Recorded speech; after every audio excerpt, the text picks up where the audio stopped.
সম্মানিত viewers, টিপলদার IT বাড়ি চ্যানেলে আপনাদের স্বাগত জানাচ্ছি। আজ আমি আপনার সামনে নতুন একটি ভিডিও নিয়ে হাজির হয়েছি।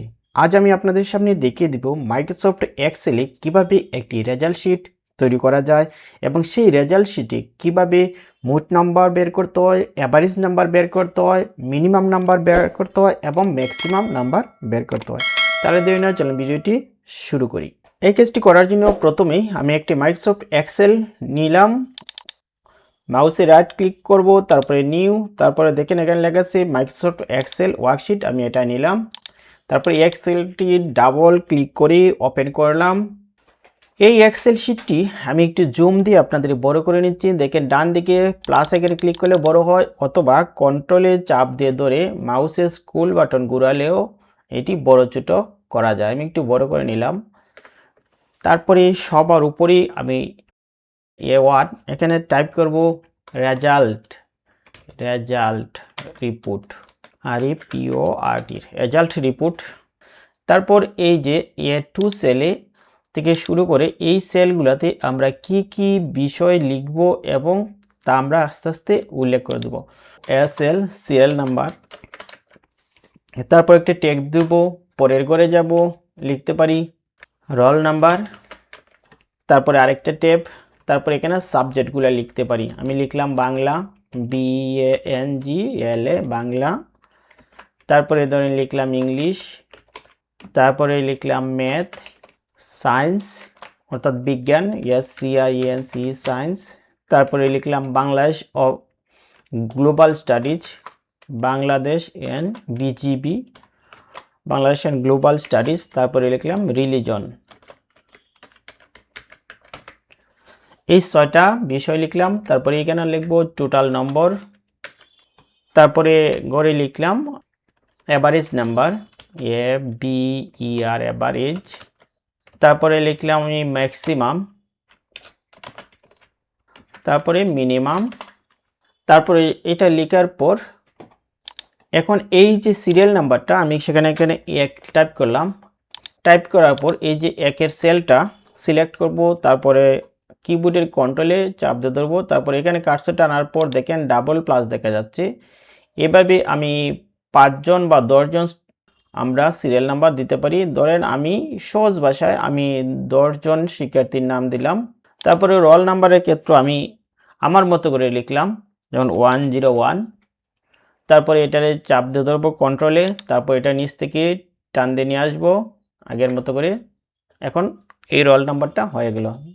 সরি, এখানে আরেকটা গড় নিতে হবে, যেহেতু আমি স্টুডেন্টের নামগুলো দিতে হবে। এখানে গড়টা নেওয়ার জন্য কলাম নিতে হবে, যেটি স্টুডেন্টের নাম, আমি এটা ভুলে লিখি নাই। তারপরে আমি এখানে ক্লিক করব, ক্লিক করার পর ইনসার্ট, দেখেন আমার কোথায় ইনসার্ট আছে, এই যে ইনসার্টে ক্লিক করব, দেখেন একটা কলাম চলে আসছে।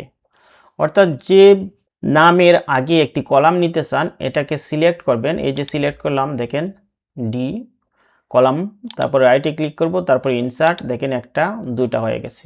যেহেতু এখানে আমার দুটা হয়ে গেছে আমি একটা ডিলিট করে দেব। যেটা ডিলিট করে দিতে চাই এটা সিলেক্ট করব, তারপর রাইট ক্লিক করব। রাইট ক্লিক করার পর দেখেন এখানে ডিলিট আছে, ডিলিটে ক্লিক করব, দেখেন একটা কলাম ডিলিট হয়ে গেছে। তারপর আমি এখানে নেব স্টুডেন্ট নেম। এখন আমি একটা একটা করে নাম লিখব। আমি নাম লিখলাম, আমি এইভাবে 10 জনের নাম লিখে দিলাম।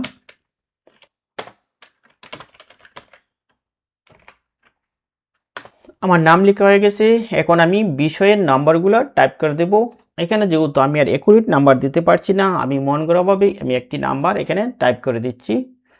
ধরেন এই যে বাংলাতে যে রফিক, তার নম্বর হচ্ছে 98। তারপরে রিফাতের নাম্বার হচ্ছে এত।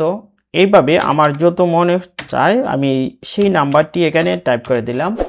দেখেন এখন এতগুলো নাম্বার টাইপ করে দেওয়ার পর একটা নাম্বার যখন টাইপ করে দেবো, তারপরে নিচের দিকে আসার জন্য আমি এন্টার দিতে পারি, কিন্তু ডানে বা বামে যাওয়ার জন্য আমাকে মাউস দিয়ে এটা সিলেক্ট করে দিতে হবে, কিংবা আমাকে এই একটা করে ট্যাপ দিয়ে যেতে হবে। কিন্তু এর থেকে বাঁচার জন্য অনেক সুবিধা আছে। আমি এই নাম্বারটা আপনাদেরকে আগে এন্ট্রি করে দেখিয়ে দিচ্ছি, তারপর দেখবেন আপনাদের কি সুবিধা হয়। আমি এটা একটু দেখাচ্ছি। এখন আমি আর এই নাম্বারগুলা একটা একটা করে টাইপ করব, বারবার আমাকে মাউস যাতে টিপতে না হয় এই জন্য আমি সবগুলা সেল দেখেন একসাথে সিলেক্ট করে দেব। 5টা বিষয়, ইংলিশ, ম্যাথ, বিজ্ঞান, বাংলাদেশ অ্যান্ড গ্লোবাল স্টাডিজ আর রিলিজন। দেখেন যতগুলো নাম্বার বক্স আছে সবগুলো নাম্বার সিলেক্ট করে নিলাম। তারপরে এই যে উপরের যে সাদা বক্সটা দেখা যাচ্ছে এখানে যখন আমি একটা নাম্বার টাইপ করব, দেখেন তারপরে যখন আমি এন্টার টাইপ করব, এইভাবে সহজে একটা একটা করে দেখেন আমি দিতে পারতেছি। এখন আর আমাকে মাউস নাড়াতে হচ্ছে না। আপনারা দেখেন আমার মাউসের যে আইকনটা বা কার্সরের যে আইকনটা যেখানে একই জায়গায় আছে, জাস্ট আমি খালি নাম্বারটা টাইপ করছি এবং নাম্বার টাইপ করার সাথে সাথেই দেখেন এন্টারে যখন চাপ দিচ্ছি একটা একটা করে আমার গড় সরে যাচ্ছে এবং একটা একটা করে নাম্বার আমার এন্ট্রি হচ্ছে। এখন সব শেষে নাম্বারটা এন্ট্রি দেওয়ার পর দেখবেন অটোমেটিকলি উপরে চলে যাবে। দেখেন এখন আমার সিলেকশনটা উপরে চলে গেছে। আবার একটা একটা করে নাম্বার এন্ট্রি দিচ্ছি, অর্থাৎ আমি যেভাবেই এন্ট্রি দিই আমার সহজের জন্য এটা আমি মন গড়াভাবে একটা নাম্বার দিচ্ছি, বারবার আর আমাকে মাউস নড়াতে হচ্ছে না। তবে এই ক্ষেত্রে কার নাম্বার কত হচ্ছে সেটা কোনো সিকোয়েন্স মেনটেন করা যাচ্ছে না। যখন আমরা সঠিক নাম্বার দিয়ে এন্ট্রি দেব তখন আর আমাদের এই ভুলটা হবে না। এখানে জাস্ট আমি দেখিয়ে দেওয়ার জন্য এই কাজটা করছি। আপনারা যখন কোনো এন্ট্রি দেবেন তখন অবশ্যই সঠিক নাম্বারটি এন্ট্রি দেবেন। আমি দ্রুত এন্ট্রি দেওয়ার জন্য একটা সিলেকশন করে একটা একটা করে নাম্বার এন্ট্রি দিচ্ছি আর এন্টারে টাইপ করছি। দেখেন আমার নাম্বার টাইপ করা শেষ হয়ে গেল। এখন এই যে নাম্বারগুলা আমি এখন একটা একটা করে এই যে টোটাল নাম্বার এই সেলে এসে আমি যোগ করব। যোগ করার জন্য আমি একটু আমার এই যে নিচের যে হরিজন্টাল স্ক্রল বার আছে এটাকে টান দিয়ে ধরে একটু ডাইনে নিয়ে আসলাম। এখন আমি এই যে এখানে এই সবগুলা কলামের নাম্বার যোগ করব, অর্থাৎ টোটাল নাম্বার করার জন্য এই সেলটা অর্থাৎ J2 সেল সিলেক্ট করলাম। তারপরে এই যে ডান দিকে দেখেন উপরে অটো সাম আছে এখানে ক্লিক করব। তারপরে এই যে সাম আছে সামে ক্লিক করব। সামে ক্লিক করার পরে দেখেন এখানে সিলেকশন দেখাচ্ছে, অর্থাৎ D3 থেকে I3 পর্যন্ত এটা নাম্বার সিলেকশন করে ফেলছে। এই জন্য দেখেন এখানে দেখাই যাচ্ছে, অর্থাৎ D3 থেকে I3 সিলেকশন দেখা যাচ্ছে। এখন যদি আমি এন্টারে ক্লিক করি নাম্বারটা যোগফল হয়ে যাবে।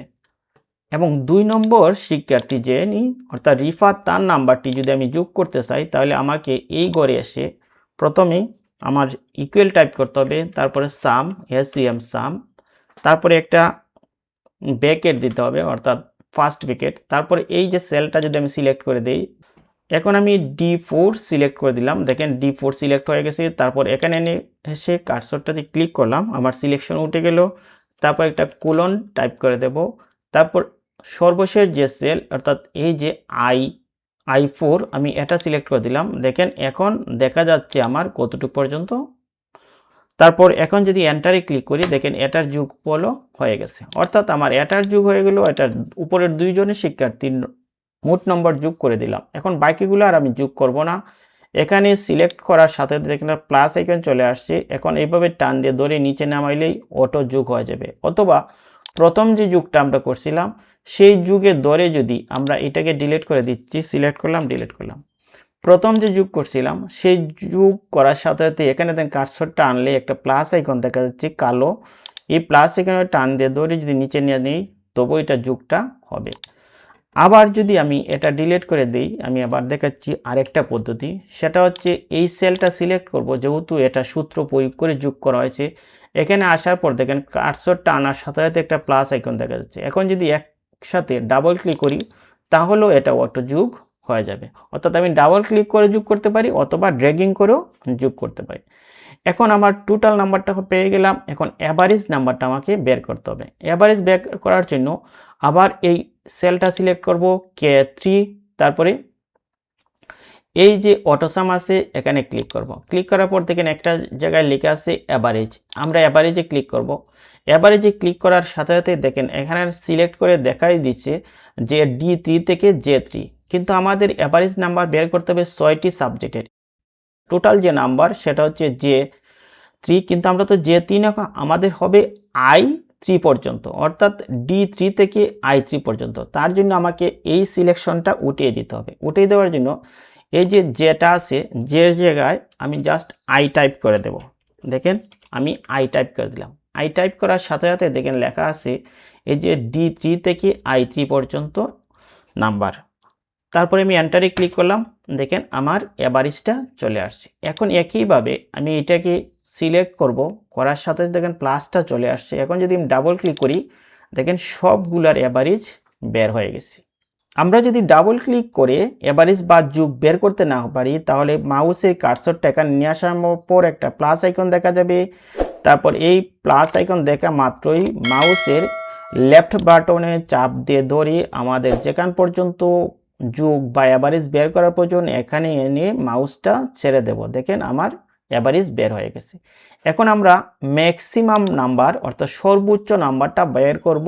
এই যে রফিকের সর্বোচ্চ নাম্বারটা কত আছে তা বের করার জন্য এই যে এল এর 3 সেলটা আছে, এখানে এসে কার্সর দিয়ে সিলেক্ট করব, তারপর অটো সামে যাব, তারপর এখানে লক্ষ্য করেন ম্যাক্স, আমি ম্যাক্সে ক্লিক করব। ম্যাক্সে ক্লিক করব পরে দেখা যাবে দেখেন এখানে একটা সিলেকশন চলে আসছে একেবারে K3 পর্যন্ত, কিন্তু K3 এভারেজ নাম্বার আর J3 সেটা হচ্ছে টোটাল নাম্বার। কাজেই এই দুটা নাম্বার আমাকে বা এই দুটা সেল আমাকে সিলেকশন করলে হবে না, আমাকে সিলেকশন করতে হবে D3 থেকে, অর্থাৎ এই যে D3 থেকে এই I3 পর্যন্ত। এই জন্য আমরা এখানে এসে D3 থেকে I3 পর্যন্ত আমরা সিলেক্ট করব, মানে D3 লক্ষ্য করেন D3, তারপরে একটা কোলন দেব, এই যে দুটা ডট এটাকে কোলন বলা হয়। এটা আপনারা দেখবেন কিবোর্ডের কোথায় আছে আপনারা দেখে এইটা দেবেন। তারপরে আমরা এই যে সেলটা আছে এই যে I3 এই সেলটা এখন সিলেক্ট করে দিলেই হয়ে যাবে। দেখেন D3 to I3। তারপরে আমার সিলেকশন যেহেতু হয়ে গেছে আমি এন্টারে ক্লিক করি, দেখেন তার সর্বোচ্চ নাম্বারটা হচ্ছে রফিকের 98। এই যে রফিক, দেখেন রফিকের যদি সর্বোচ্চ নম্বর আমরা খুঁজি এই যে দেখাচ্ছে ম্যাক্সিমাম নম্বর 98। দেখেন 98 কোথায় আছে তার, এই যে এই সেলটাতে দেখেন 98 আছে, অর্থাৎ এটাই তার সর্বোচ্চ নম্বর। এখন এই রফিকেরটা যখন পেয়ে গেলাম, আমরা এটাকে টান দিয়ে ধরে বা ডাবল ক্লিক করে আমি বাকি সবার নাম্বারটা বের করতে পারি। দেখেন সবার নাম্বারটা এখানে দেখা যাচ্ছে কার সর্বোচ্চ। দেখেন এখন দেখা যাচ্ছে এই 10 জন স্টুডেন্টের মাঝে সবার সর্বোচ্চ নাম্বার কত। দেখেন এখানে আছে 99, এই যে 6 মা তার সর্বোচ্চ নাম্বার হচ্ছে 99, এবং এই যে 9 নম্বর অর্থাৎ কনক তারও 99, অর্থাৎ যার যত নাম্বার আছে সেটা এখানে দেখা যাচ্ছে।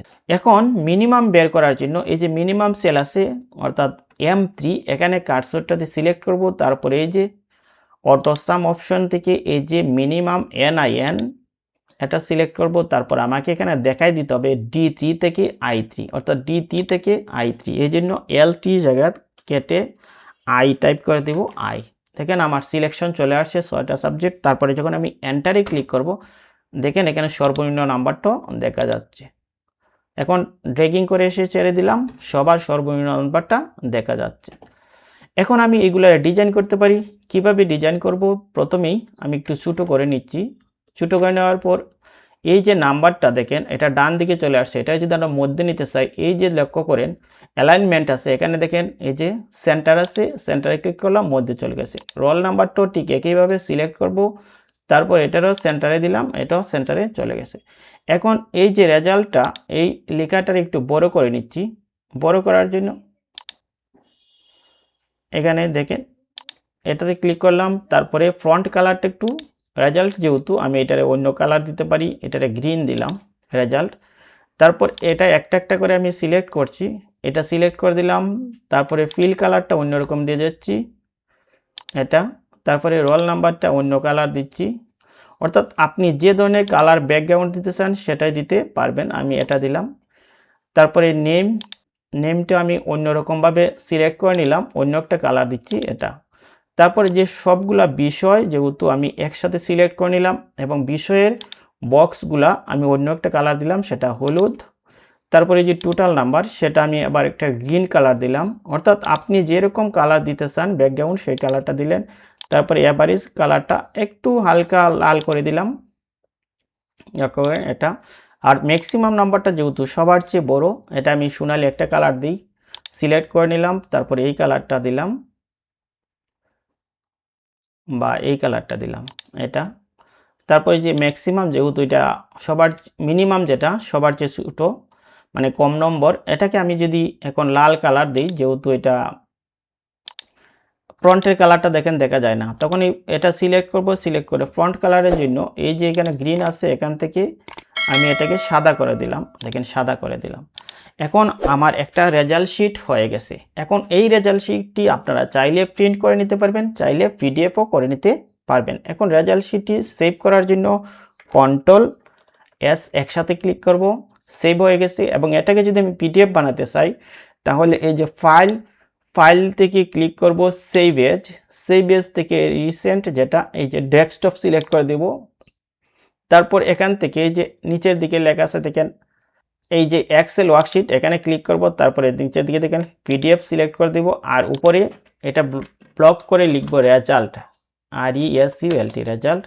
তারপর এটা ডেস্কটপে সেভ করব, তারপরে সেভ আছে এই যে সেভে ক্লিক করব, আমার এটা পিডিএফ আকারে সেভ হয়ে যাবে।